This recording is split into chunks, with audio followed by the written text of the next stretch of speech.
전설야담, 계집종과 포도대장. 조선 숙종치하에서 포도대장을 오래 맡은 신여철은 성격이 과격하고 거친 편이었습니다. 그는 점심때가 되면 항상 집에서 배달온 밥을 먹었는데 그날도 여종이 가져온 보자기에 싼 도시락을 보고는 입맛을 다졌습니다.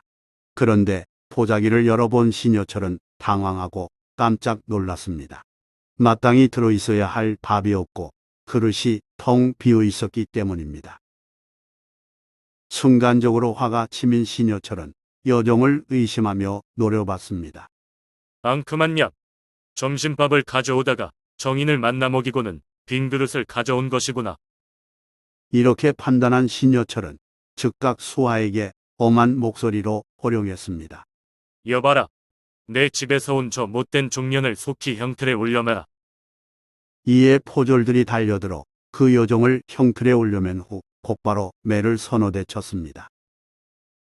이는 평소 관습대로 행한 일이었으니 포도대장 신여철은 언제나 도적을 신문할 때 먼저 형틀에 올려매라고 명령했고, 포졸들은 잡혀온 사람을 형틀에 올려매고는 기본적으로 서너 대를 때렸습니다. 그런 후 본격적인 신문이 이루어졌습니다. 신여철 집에서 도시락을 가져온 여종 역시 갑자기 죄인으로 몰려 난데없는 매를 맞으며 너무 아픈 나머지 서럽게 울었습니다. 이때 신여철이 눈물 흘리는 여종을 엄하게 문초했습니다. 내 인연. 바른 대로 말하거라. 그 밥을 어디에 사는 정인에게 내주고 빈 그릇만 가져왔느냐. 감히 어린 것이 벌써부터 사내와 통정하고 다니느냐. 사실대로 밝히지 않으면 죽도록 매를 칠 테니 이실직고하거라. 대감마님, 그건 아니올시다. 쇳내 아무도 아는 사람이 없나이다. 여종이 부인하자 신여철이 말했습니다. 뭐라? 인연이 누구를 속이려 드느냐. 여봐라. 전연에게 매를 더 쳐라. 신여철이 분기탱천한 듯한 표정으로 명하자 여종은 손을 저으며 다급한 목소리로 호소했습니다. 대감마님, 살려주옵소서. 소녀 죽을 죄를 지었나이다.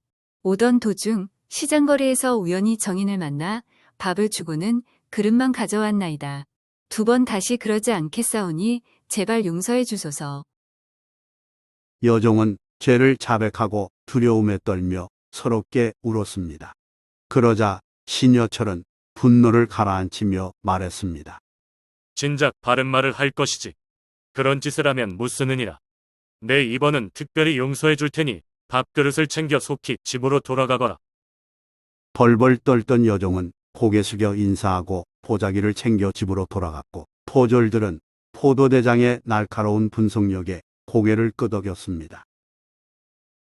그날 저녁 기가한 신여철은 허기진 배를 잠시 만지더니 화가 풀리지 않은 듯 부인에게 원망 섞인 목소리로 말했습니다. 여보, 계집종의 나쁜 버릇을 단단히 고쳐주시오. 오늘 나는 저 못된 것 때문에 점심을 굶었다오. 당신은 아무 말 못 들었소. 머리에 피도 안 마른 어린 것이 남몰래 사내와 만나고 다니느라 심부름 하나 제대로 못하다니 참으로 난감하오. 말을 마친 신여철은 여전히 씩씩거렸지만 부인은 그런 남편을 안타까운 얼굴로 바라보며 말했습니다. 대감, 사실은 내가 한번 시험해 본 거랍니다. 그게 무슨 말이오? 대감이 하도 도적을 잘 다스려 결코 죄 없는 사람을 억울하게 만드는 일이 없다고 하시기에 오늘 내가 일부러 점심밥 그릇을 빈 채로 보냈답니다. 그랬는데 다짜고짜 매부터 들어 위협하시다니요. 뭐라? 신여철이 전혀 예상하지 못한 말에 크게 당황한 표정을 짓자 부인은 잠깐 호흡을 가다듬은 뒤 이어 차분하게 말했습니다. 저 아이는 아무것도 모르고 단지 매가 무서워 거짓으로 자백한 것입니다. 종일 집안에 틀어박혀 심부름만 하는 저 착한 아이가 무슨 시장거리에 정인을 두었겠습니까?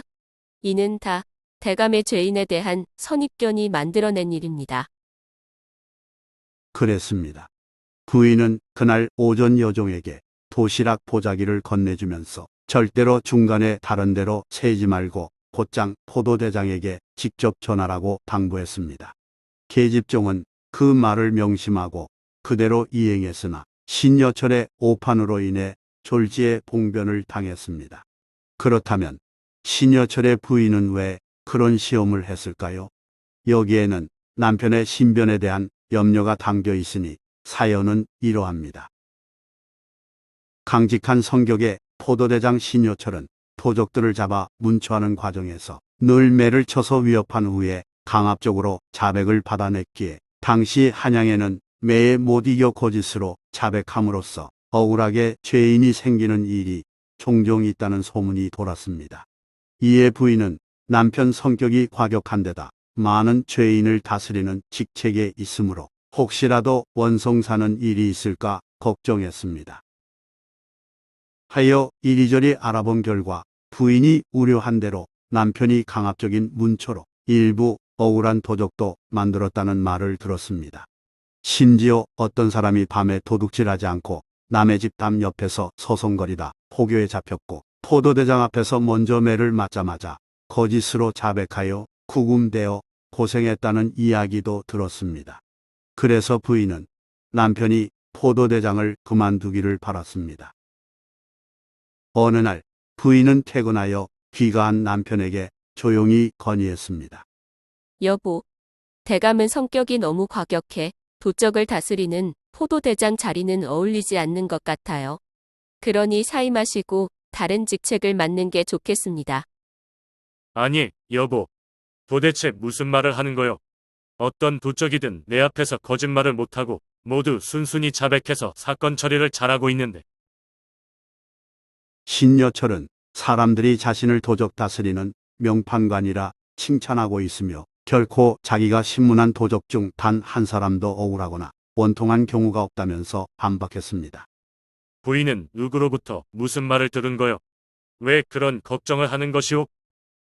대감, 그런 자신감이 문제랍니다.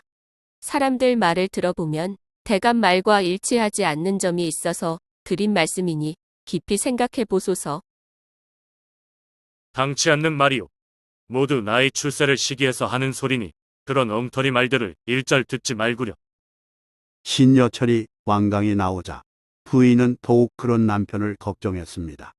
아무래도 신여철이 포도대장 자리에 오래 있으면 원성이 쌓이고 붕당 정치와 정적이 난무하는 상황에서 누군가로부터 모함받을 가능성이 높으리라 예견되었습니다. 본인이 겪어야 깨닫겠구나. 그러하기에 부인은 계책을 써서 선입견의 무서움을 일깨워 주려 한 것입니다. 여종의 점심밥 배달 사고를 접하고 선입견으로 잘못 판단하여 분노했던 신여철은 뒤늦게 집에서 부인의 말을 듣고 한동안 아무 말도 하지 못했습니다. 그리고 일어나 사랑방으로 가서 밤새 한숨도 자지 못하고 뜬 눈으로 밤을 새운 뒤 이튿날 일찍 출근해 포도대장 직책에서 물러났습니다. 좋아요 및 구독은 영상 제작에 큰 힘이 됩니다. 고맙습니다.